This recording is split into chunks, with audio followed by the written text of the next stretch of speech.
दोस्तों एक बार फिर कैप्सूल स्मार्ट बोर्ड पर 23 मई को मार्को रूबियो आ रहे हैं Bharat. Marco Rubio is the secretary of state, यानी कि अमेरिका के विदेश मंत्री हैं वो। Indicating an incremental progress in bilateral ties with India, U.S. Secretary of State Marco Rubio will visit India from May 23rd to 26th in what will be his first visit to the country as the U.S. Secretary of State and NSA। अब issue ये है कि 4 दिन के लिए आ रहे हैं। बात ये नहीं कि मार्को रूबियो आ रहे हैं, बात यह है कि 4 दिन के लिए आ रहे हैं, यानी कि एजेंडा बहुत बड़ा है।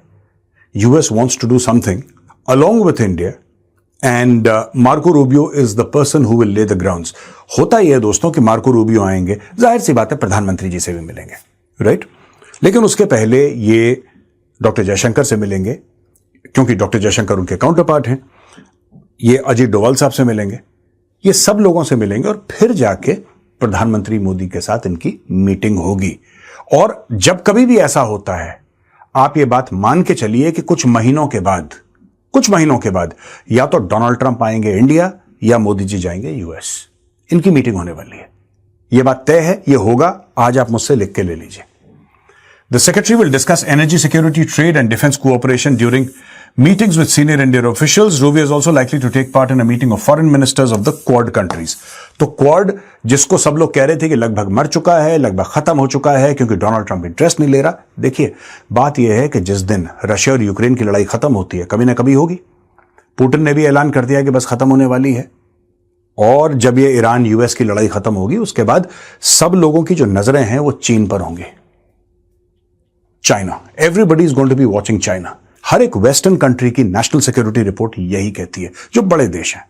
Even Russia, by the way, western countries को अलग रखिए, इवन रशिया की 2025 की जो नेशनल सिक्योरिटी की रिपोर्ट है वो ये कहती है कि प्राइमरी थ्रेट चाइना है। तो चाइना की ओर तवज्जो जाएगी। जो लोग ये समझते हैं कि रशिया और चाइना बहुत क्लोज हैं, ये बात सच है, ये बात सच है, लेकिन it's also a friendship of convenience. During the visit, Rubio is also likely to attend 250th year celebrations of American independence in Delhi. While his Delhi visit was known, addition of Kolkata, Agra and Jaipur are new stops in the itinerary. If the Quad Leaders Summit takes place later this year, it will work towards eliminating the shadow cast on the Indo-US ties as well as the future of the Quad grouping. Ever since US President Donald Trump imposed 50% tariffs on India and prohibitive costs on new H-1B visa applications. जैसा मैंने कि बताया आपको दोस्तों, Marco Rubio आ रहे हैं। He is laying the grounds for something. हो सकता है डोनाल्ड ट्रंप क्वाड की मीटिंग में आए, which is later this year, that is also highly possible.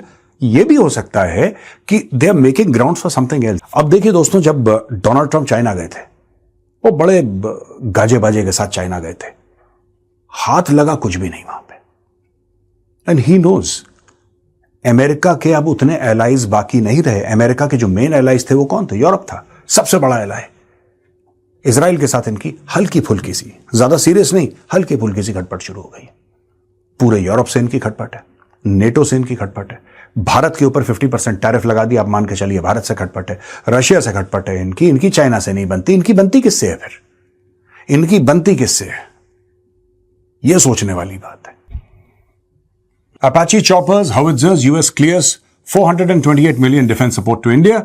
The Donald Trump administration in the United States has cleared 2 potential foreign military sales to India worth a combined $428.2 million, covering follow-on support for AH-64E Apache helicopters and sustainment assistance for M777A2 ultra-light howitzers, according to the US State Department. So, ये medium gun है। M777 जो है, आपने देखा होगा Chinook इसको उठा के ले जा रहा है, वो चिनूक से लिफ्ट हो जाती है। That is an iconic image in everybody's mind, you know that the M777 howitzer is being lifted by the Chinook. It's 155 mm की है, मीडियम गन है, हाई ऑल्टीट्यूड पे बहुत बढ़िया है, लाइट है, बहुत हल्की बड़ी है। So it's easy to shift it from one place to the other.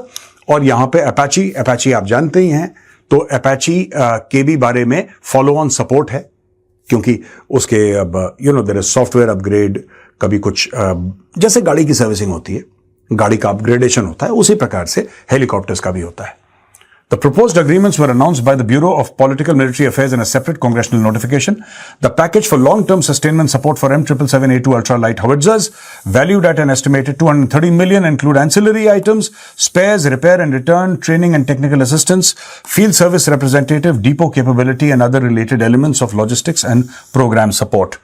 तो यहां पे दोस्तों एक तो ये चीज है, फिर बात कर रहे हैं ये बोइंग और लॉकहीड मार्टिन की। The Indian army received its first 2 artillery gun systems from the US in 2017। ये वही वाला है, M777 वाला है, उसी की बात कर रहे हैं। This is what they are talking about.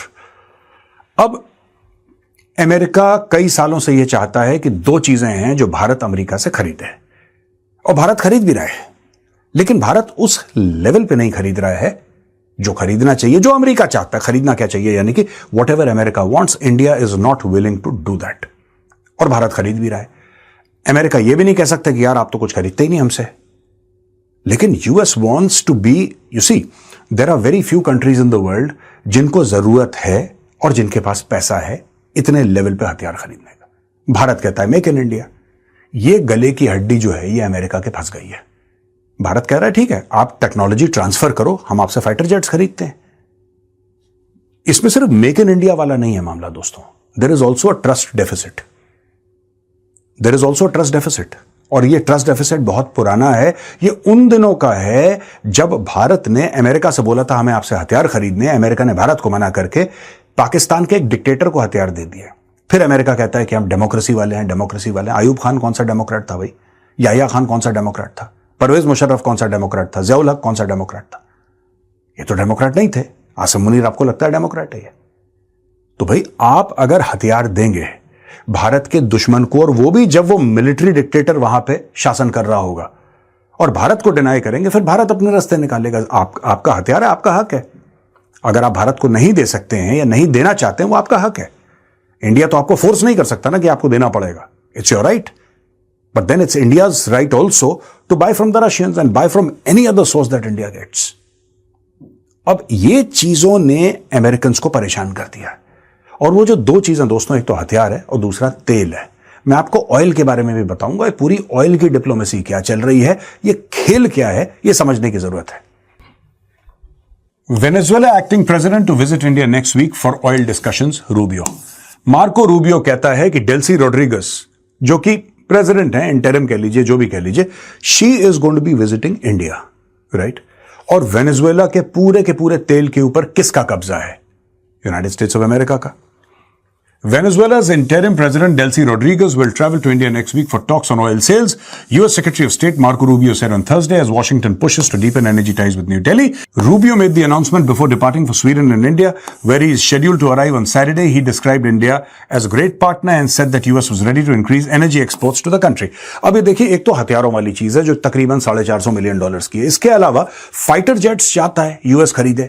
Bharat ने हर किस्म का हेलीकॉप्टर भी खरीद लिया उनसे हावर्ट्जर्स भी खरीद ली, उनसे ट्रांसपोर्ट एयरक्राफ्ट भी खरीद लिए, उनसे पोसाइडन भी खरीद लिए नेवी के लिए।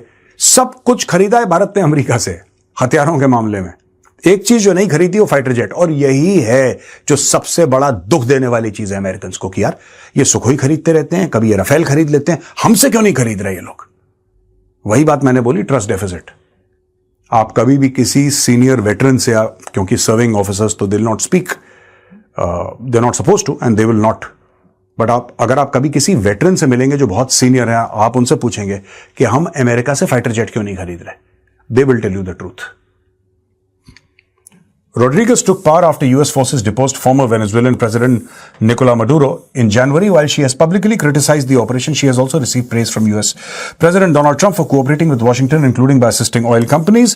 Venezuela has the world's largest proven oil reserves. India, which imports nearly half of its energy requirements and most of its oil, has been looking to diversify supplies. अब ये है, भारत यहां से ले रहा है। देखिए साहब, सबसे बड़ा 2025 का है मामला, 35.80% रूस से लिया, इराक, सऊदी, यूएसए से भी ले ही रहा है भारत, कुवैत है, नाइजीरिया है, अंगोला है, मेक्सिको है और ओमान है। अब यहां से पूरा का पूरा, अब देखिए इसमें इशू क्या हुआ है। ओमान का मामला हिट हो गया थोड़ा सा, वैसे ओमान निकाल सकता है ऑयल, लेकिन ओमान के ऊपर भी मिसाइल्स और ड्रोन्स फायर करें ईरान ने। इराक स्ट्रेट ऑफ हॉर्मुज से नहीं निकल पाएगा। Russia sanctions on sanctions of, Saudi Arabia तेल भेजने में दिक्कत, यूएई तेल भेजने में दिक्कत, कुवैत तेल भेजने में दिक्कत। अब भारत की जो चॉइसेस हैं वो कहां जाती हैं, राइट? आप कुछ भी बोलें, सरकार ये नहीं कर रही, सरकार ने थोड़ा ना बम गिराए थे वहां पे ईरान के अंदर, या सरकार ने स्ट्रेट ऑफ हॉर्मुज ब्लॉक कर दिया। देखिए ऐसा है कि आप हर चीज दुनिया में एंटिसिपेट नहीं कर सकते। You can't say it's your job to anticipate, ऐसा होता नहीं है, ऐसा होता नहीं। You can't anticipate everything. अब यहां पे अमेरिका बीच में आता है और अमेरिका कहता है कि हम आपको अच्छे दामों में स्वीट ऑयल, बढ़िया वाला तेल हम आपको देंगे। यहां पे आप देखते हैं पूरी जगह कहीं पे भी वेनेजुएला नहीं है। भारत ने लिया था वेनेजुएला से बहुत ना के बराबर। अमेरिका चाहता क्या है ये मैं आपको बताना चाहता हूं। अमेरिका चाहता है कि भारत ये जो 6.70 है ना, इसको इंक्रीज कर दे। किस लेवल पे इंक्रीज करे आई डोंट नो, हो सकता है अमेरिकन के दिमाग में कोई फिगर हो, मुझे तो नहीं पता इसके बारे में, लेकिन हां यह बात तय है कि अमेरिका चाहता है, अमेरिका यह चाहता है कि लोग अमेरिका से तेल खरीदें, वेनेजुएला से खरीदें। It's almost the same thing to Donald Trump. That is why the acting president, let me call her the acting president, she is coming to India. Delcy Rodriguez ये भारत आ रही हैं ऑयल के बारे में बात करने के लिए, और एनर्जी सप्लाईज के बारे में मार्को रूबियो का एक बहुत बड़ा हाथ होगा। दोस्तों ये सारा कलेश इसीलिए हुआ है। Iran steps up claim to control strait of Hormuz, ये तो आपको बात पता है। और ये स्ट्रेट ऑफ हॉर्मुज अब भारत का बच्चा बच्चा जानता है कि है क्या ये किस बला का नाम है स्ट्रेट ऑफ हॉर्मुज। तो ये है स्ट्रेट ऑफ हॉर्मुज। पहले सिर्फ ये था, आज भी यही है straight of Hormuz. This is what it is basically. लेकिन ईरान ने अब ये बोला है कि यहां से लेकर यहां तक और यहां से लेकर यहां तक ये पूरा ये इलाका है, इसको हम, यानी कि अगर आप ये चाहते हैं, मैं आपको समझा देता हूं ईरान कर क्या रहा है। अब अगर कोई जहाज ये जाता है यहां से, ये जाता है, ये जाता है यहां से,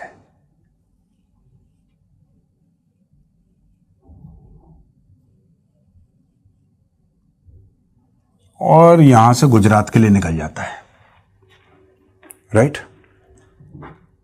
ये जो वाटर्स हैं ये ऊपर वाले ये पूरे, ये तो ओमान के हैं, ये तो ईरान के नहीं है। These are Omani waters. लेकिन ईरान का ये कहना है कि हमें कोई फर्क नहीं पड़ता ये ओमान का पानी हो किसी का, हम तो मिसाइल मारेंगे, हम तो मिसाइल मारेंगे और आपको हमारी शर्तें माननी पड़ेंगी, आपको फीस देनी पड़ेगी, एक स्ट्रक्चर हम बना रहे हैं वो आपको मानना पड़ेगा। डोनाल्ड ट्रंप की जो पॉलिसी है दोस्तों वो हो गई है फेल। अब ये देखिए, Persian gulf straight authority claims Iranian armed forces oversight across more than 22,000 square kilometres. It extends to the territorial waters of Oman and the UAE. The UAE described Iran's claims of control as nothing but fragments of dreams. ये है, ये वाला जो इलाका है दोस्तों, ये वाला, ये यूनाइटेड अरब एमिरेट्स है। फुजारिया वो था जहां पे बम गिरा था, मिसाइल गिरी थी। This is that oil base है यूएई का, फुजारिया, बहुत बड़ा। ये पूरा इलाका है, ये ओमान का है, ये भी ओमान का इलाका है।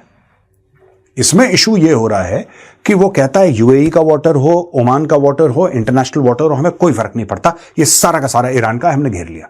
जो हमारी बात नहीं मानेगा हम ड्रोन भेज देंगे। अब ये ईरान ने एक मुसीबत खड़ी कर दी। जितने भी देश हैं, भारत जैसे देश जिनकी तरक्की बहुत तेजी से हो रही है लेकिन दे रिक्वायर एनर्जी, अब वो अल्टरनेट ढूंढ रहे हैं।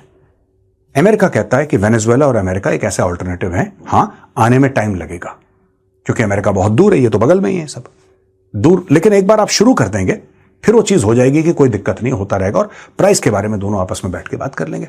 तो ये सारा का सारा मामला दोस्तों दो लेवल पे चल रहा है, हथियारों पे और तेल पे। And this is exactly why Marco Rubio is coming to India.